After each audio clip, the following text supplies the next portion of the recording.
नमस्कार, राज की बात में आपका स्वागत है। एक तरफ देश विरोधी गतिविधियां, दूसरे तरफ देश को बचाने की कवायद, एक साथ दोनों पैरेलल चल रहा है। अब जनता के हाथ में है कि किसको किस आधार पर तय करती है कि ये कौन देश बचाने वाला है, कौन देश को बर्बाद करने की कोशिश कर रहा है। आईटी और ईडी के छापेमारी चल रही है, ताबड़तोड़ छापे चल रहे हैं। संजय सिंह के घर पर छापा पड़ा, उसके बाद टीएमसी के नेता और खाद्य आपूर्ति मंत्री रथिन घोष के घर पर छापेमारी हो रही है। कोलकाता, 24 परगना, दोनों जगह पर तकरीबन 13 ठिकानों पर छापेमारी हुई, क्योंकि एक बड़ा घोटाला है, नगर पालिका में भर्ती का घोटाला। ऐसे घोटालों की लिस्ट तो टीएमसी की सरकार में लंबी है। ममता बनर्जी के एक एक मंत्री घोटालों में लिप्त हैं। इसीलिए जो ईडी ने लिस्ट बनाई है उसमें से 19 नेता टीएमसी के हैं, जिसके ऊपर अंकुश लगाना है, जिसे जेल में डालना है। दूसरी तरफ इनकम टैक्स डिपार्टमेंट भी एक्टिव है और सीबीआई एक्टिव है, एटीएस भी एक्टिव है। ये एक्टिविटी क्यों बढ़ी है इसकी चर्चा तो बाद में करेंगे, लेकिन इस बीच एक इनकम टैक्स की छापेमारी भी हुई, और वो तमिलनाडु में 40 ठिकानों पर छापेमारी की गई डीएमके के सांसद के खिलाफ। और ये सांसद हैं इस जगत रक्षकन। ये सांसद पहले मंत्री भी रह चुके हैं और इनकम टैक्स ने छापे मारे हैं इनके 40 से ज्यादा ठिकानों पर। 40 ठिकाने यानी कि प्रीमाइसेस, संपत्ति जो इनके है 40 जगहों पर बिखरे हुए हैं। लेकिन जब इनकम टैक्स रिटर्न भरेंगे, जब चुनावी हलफनामा भेजेंगे, लिखेंगे, तो उस समय इनकी आय जो होगी लाख में होगी, ऐसे करोड़ों करोड़ में संपत्ति होगी। ये तो छापेमारी हो रही है, ईडी की ताबड़तोड़ छापेमारी हो रही है और आईटी भी रेड डाल रही है। सीबीआई अपने तरीके से उन मामलों के इन्वेस्टिगेशन में लगा है जिसमें क्राइम दिख रहा है, यानी कि भ्रष्टाचार और घोटाले। भ्रष्टाचार और घोटाले में जहां मनी लॉन्ड्रिंग का मामला आता है वहां पर ईडी को सौंप दिया जाता है। लेकिन दूसरी तरफ एनआईए भी अपने काम पे लगा हुआ है, यानी नेशनल इन्वेस्टिगेशन डिपार्टमेंट जो है और एजेंसी, ये एंटी टेरर गतिविधियों की जांच करती है और इसलिए एटीएस को भी एक्टिव कर दिया गया है। एटीएस, एंटी टेरर स्क्वाड, जो हर राज्य की अपनी टीम होती है और हर राज्य में एटीएस के चीफ होते हैं। इसलिए गृह मंत्री अमित शाह 2 दिनों तक सारे राज्यों के एटीएस के साथ बैठ के करेंगे। उन्हें बताएंगे कि कैसे पूरा का पूरा प्रोपेगेंडा नेक्सस नेटवर्क जो आतंकवादियों का बना हुआ है, तीसरे स्तर पर जो नेता इसमें शामिल हैं, चौथे स्तर पर जो विदेशी फंडिंग मिलती है, ये सारे के सारे नेटवर्क इकट्ठा होकर देश विरोधी गतिविधियों में शामिल होते हैं। और इसलिए जरूरत इस बात की है कि सारे एजेंसियों को कोऑर्डिनेट किया जाए, आपस में ये साझा करें रिपोर्ट, आपस में सूचनाएं साझा करें, सबूत साझा करें, ताकि इस पूरे नेटवर्क को एक्सपोज भी किया जाए और पकड़ा भी जाए। इसीलिए सबसे पहले बात करेंगे ये जो प्रोपेगेंडा चलाने वाले website, web portal, YouTube channel और मतलब सारे पत्रकारों की। क्यों ये जरूरत पड़ी और किस बात को लेकर न्यूज क्लिक के ऊपर छापेमारी हुई, दफ्तर को सील कर दिया गया, आगे किसका नंबर है? क्योंकि न्यूज क्लिक के ऊपर जो छापेमारी हुई, अभी छापेमारी सिर्फ नहीं हुई थी, ये 2021 के बाद से छापे पड़े थे और 2021 में जब रेड किया गया तो उसमें कई ऐसे सबूत मिले जो चीन से फंड लेने के थे। और केवल ये फंड नहीं है, बल्कि ये फंड इस बात के लिए है कि देश को तोड़ने के लिए अलग अलग गतिविधियां अपनाओ। लेकिन जब इस बार छापेमारी हुई और जो ईडी की टीम पहले से इसके मेल को चेक कर रही थी, उसमें कई चौंकाने वाले खुलासे हुए। मतलब 4,70,000 मेल को चेक किया गया था और उसमें जो जानकारी फंडिंग की मिली थी कि 115 करोड़ रुपए अभी तक न्यूज क्लिक को सिर्फ मिले हैं। लेकिन यह सिर्फ न्यूज क्लिक का मामला नहीं था, यह पूरा डीजी पब गैंग का मामला था, यह टूलकिट गैंग का मामला था। ये सारे वो पत्रकार उसमें शामिल थे जो कि प्रोपेगेंडा फैलाते हैं। और प्रोपेगेंडा मतलब जिसका इस्तेमाल सीआईए जैसे एजेंसियां करती रही, अमेरिकी एजेंसी, जहां भी उसे किसी देश में अराजकता पैदा करना हो वहां पर वो मीडिया का इस्तेमाल करती थी। ये सीआईए के दस्तावेजों में है, जो सबके सामने है। कुछ पूर्व सीआईए अधिकारी का इंटरव्यू है जिसमें यह बताया गया है कि वो किस तरीके से किसी देश में इंटर करने के लिए, वहां अराजकता की स्थिति पैदा करने के लिए वहां के मीडिया का इस्तेमाल करते थे। और इसीलिए ये जो हिंदुस्तान में प्रोपेगेंडा मीडिया है, जो देश विरोधी ताकतें हैं, उसमें एक एक सबूत मिले। ये सिर्फ प्रवीर प्रकाश का मामला नहीं है। प्रवीर प्रकाश से जो जानकारी मिली है वो चौंकाने वाली है, क्योंकि यूएपीए लगाना सामान्य तरीके से फंडिंग का मामला नहीं हो सकता। और उसमें कोर्ट में जो रिमांड के समय पुलिस अधिकारियों ने बताया वो चौंकाने वाला था। उसमें कहा गया कि इस प्रवीर को देखिए, न्यूज क्लिक सिर्फ चीन से फंड नहीं ले रहा था, बल्कि इसके संपर्क कहां कहां हैं, उन संपर्कों को देखिए। ये 1991 से संपर्क में जिस व्यक्ति के साथ है वो अभी जेल के अंदर है, और वो व्यक्ति है गौतम नवलखा। गौतम नवलखा कौन है? ये अर्बन टेररिस्ट नक्सलिस्ट है, नक्सलवादी है, जो कि एल्गार परिषद में जो एल्गार का आंदोलन हुआ था और भीमा कोरेगांव मामले में ये जेल के अंदर है। क्यों? क्योंकि इसने और इसके पूरे गुट ने पीएम मोदी की हत्या की साजिश की थी, जिसके बारे में सारी जानकारी मिले हुए है। ये जेल के अंदर है, बेल नहीं मिल रही है, क्योंकि जो चिट्ठी मिली थी उस चिट्ठी में कुछ चौंकाने वाले खुलासे किए गए थे। उसमें साफ तौर पर लिखा हुआ था कि पीएम मोदी को खत्म करना है, और खत्म करने के लिए उपाय भी बताए गए थे। इसके लिए फंड भी इकट्ठा करने की बात कही गई थी, और यह लिखा गया था कि इसके लिए हमें तैयारी करनी पड़ेगी। और जिस तरीके से पूर्व प्रधानमंत्री राजीव गांधी की हत्या रैली के दौरान की गई है, उसी तरीके का कोई प्लान पीएम मोदी के लिए बनाना पड़ेगा। क्योंकि अगर पीएम मोदी रहे तो पूरे हिंदुस्तान में भारतीय जनता पार्टी यानी कि राइट विंग की सरकार होगी। अभी तो 17-18 राज्यों में है, यह धीरे धीरे एक्सपेंड होगा, और फिर हमारे लिए कोई जगह नहीं रहेगी। मतलब उन कम्युनिस्टों के लिए जगह नहीं रहेगी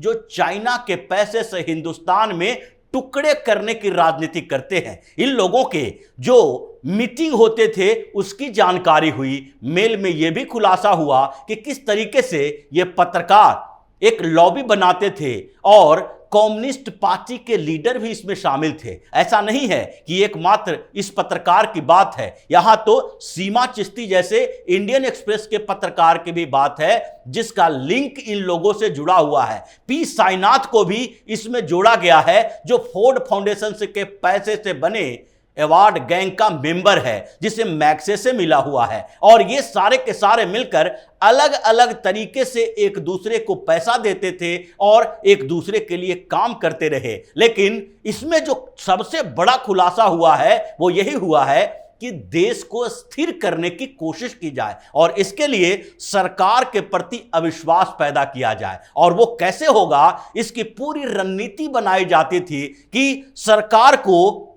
किसी भी तरीके से बदनाम करो। चाहे कोविड जैसे समय में भी सरकार का क्रेडिट के बदले डिस्क्रेडिट की बात चल रही थी, यहां तक कि वर्ग में, यहां तक कि जातियों के बीच, यहां तक कि धर्म के आधार पर, जहां भी कोई एक छोटी मोटी घटना हो उसे इतना बढ़ाओ कि लगे कि हिंदुस्तान में मुसलमानों के साथ अन्याय हो रहा है, और अन्याय के लिए जिम्मेदार भारतीय जनता पार्टी की सरकार है। इससे क्या होगा? इससे जो मुस्लिम युवा हैं वो भड़केंगे, वो आतंक की तरफ जाएंगे, और यही तो साजिश का बड़ा हिस्सा है। दूसरे तरफ जो ये एंटी मोदी गैंग के पत्रकार हैं, ये सिर्फ एंटी मोदी नहीं है बल्कि एंटी नेशनल हैं, भारत विरोधी हैं, क्योंकि इनका मकसद सिर्फ अभी के लिए नहीं है। ये कांग्रेस नहीं समझ पाती है, क्योंकि कांग्रेस को अभी फायदा दिख रहा है। जब कांग्रेस की सरकार थी उस समय भी ये अस्थिरता पैदा करने के लिए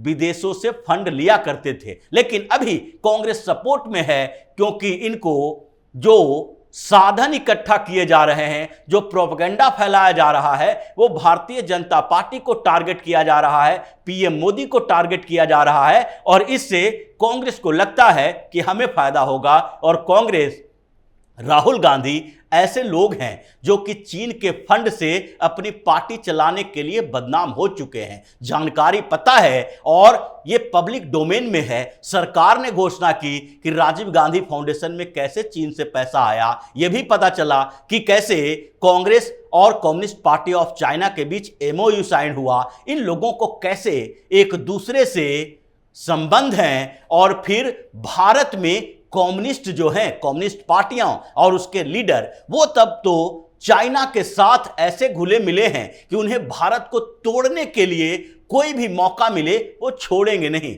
इसीलिए नॉर्थ ईस्ट में बवाल करवाना, सीमाई क्षेत्रों में आतंकियों को संरक्षण देना, ड्रग्स और वैसे कारोबार के लिए जो सहायता देनी चाहिए वो देना, अगर उस मामले में एटीएस की किसी को गिरफ्तार करता है तो उसे धार्मिक एंगल देना, ये सारे के सारे प्रोपेगेंडा थे। और गौतम नवलखा के साथ जो संपर्क के जानकारी मिले हैं, उसके बाद जैसे ही 7 दिन की रिमांड मिली, वो साथ साथ में यह भी बताया गया कि ये एकमात्र नहीं है, अभी कई और बड़े पत्रकार हैं जो मैग्सेसे अवार्डी हैं।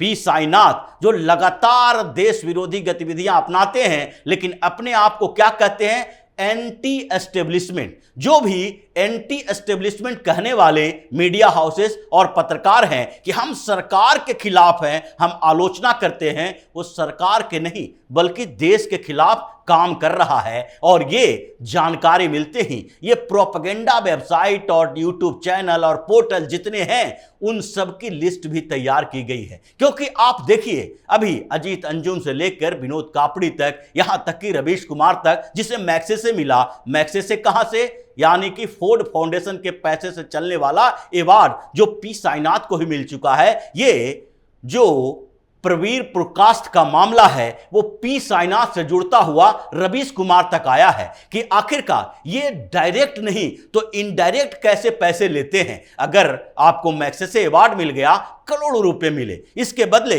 आपको अलग अलग प्रोग्राम करवाए जाएंगे, उसके आधार पर पैसे दिए जाएंगे। जो आज न्यूज क्लिक वाला बोल रहा है कि हम तो डायरेक्ट बैंकिंग नेटवर्क के थ्रू पैसे लिए हैं, ये बैंकिंग नेटवर्क के थ्रू पैसे तो हैं, लेकिन पैसे जो आए हैं वो कहां से आए हैं और किस उद्देश्य से आए हैं, ये जानना जरूरी है। इन लोगों का मानना है कि हम पैसे तो ले रहे थे, लेकिन उनसे कोई डायरेक्शन नहीं ले रहे थे कि हमें किस तरह की खबरें प्रकाशित करनी है, कौन से काम करना है, हमारी एडिटोरियल पॉलिसी कैसे डिसाइड होगी। यह अविश्वसनीय बात है और इसलिए जज साहब ने रिमांड पर भेजा है, क्योंकि जब आप पैसे ले रहे हैं तो आपके एडिटोरियल पॉलिसी के लिए ही वो पैसा दे रहा है, वो दान में भारत में मीडिया को ग्रो करने के लिए पैसा नहीं दे रहा है। इसलिए नंबर अभी बड़े बड़े पत्रकारों का है, चाहे सीमा सिक्ती हो या फिर अरफा खानम हो या सिद्धार्थ वरदराजन हो, वायर के कई पत्रकार हो या फिर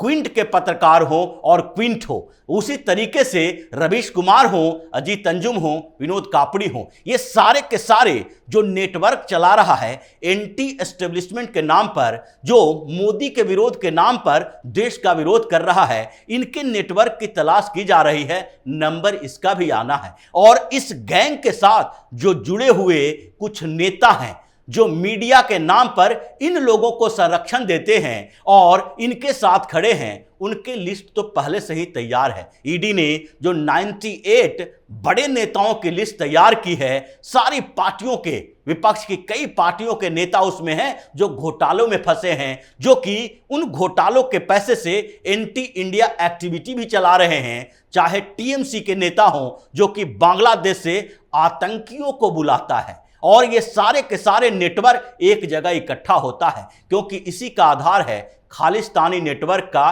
कनेक्शन कैसे जुड़ा म्यूजिशियन से, ओ सारे गायक, किसान नेता, और उससे जुड़ा कैसे ड्रग डीलर से, जो कि पाकिस्तान के रास्ते यहां ड्रग लाते हैं और उसका कारोबार करके हथियार खरीदते हैं। ये सारा कनेक्शन जिस तरीके से जुड़ रहा है वो जुड़ने वाला है। इसीलिए अमित शाह एटीएस चीफ से बात कर रहे हैं, उनसे मीटिंग कर रहे हैं, ईडी की बैठकें हो रही है, इनकम टैक्स डिपार्टमेंट पुरजोर कोशिश कर रहा है, और इसी के साथ एनआईए, एनआईबी, सारी एजेंसियां एक दूसरे से कोऑपरेट कर रही है कि जब तक इस पूरे नेक्सस को तोड़ेंगे नहीं तब तक यहां एंटी इंडिया गतिविधि वाले, भारत विरोधी गतिविधि वाले लोग रुकेंगे नहीं। एक साथ क्रैकडाउन करना पड़ेगा और इसकी तैयारी हो रही है। 2024 के चुनाव से पहले कुछ बड़ा होगा, और यह बड़ा इतना होगा कि विस्फोटक की स्थिति होने वाली है। तैयार रहिए इस बात के लिए कि ये लोग फिर से अभी जो प्रेस क्लब में बैठ के कर रहे हैं वो बाहर निकल के सड़कों पर आएंगे, हंगामा करेंगे और बताएंगे देश में लोकतंत्र खतरे में है, किसी को स्वतंत्रता नहीं है बोलने की, यानी फ्रीडम ऑफ स्पीच नहीं है, सारी संवैधानिक संस्थानों के ऊपर सरकार का कब्जा है, केंद्रीय एजेंसियों का दुरुपयोग हो रहा है। ये 4-5 ऐसे डायलॉग्स हैं, यही नारा लेकर ये सड़कों पर उतरेंगे, हंगामा करने की कोशिश करेंगे। और जो भी भारत विरोधी गैंग है, जिस तरीके से सीए के खिलाफ ये लोग सामने आए थे, और सीए के खिलाफ जब सामने आए सड़कों पर तो इन लोगों का वही नारा था कि हमारे फ्रीडम ऑफ स्पीच नहीं है, हमारे सारे संवैधानिक संस्थानों पर सरकार का कब्जा हो गया है, हम सुरक्षित नहीं है, अल्पसंख्यकों का अधिकार सुरक्षित नहीं है। ये सारे के सारे 4-5 डायलॉग के साथ आएंगे और तख्तियों पर नारेबाजी लिखी होगी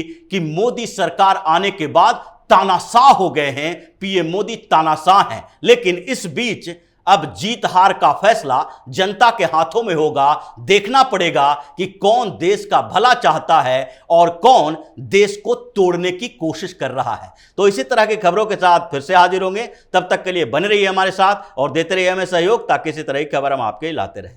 धन्यवाद।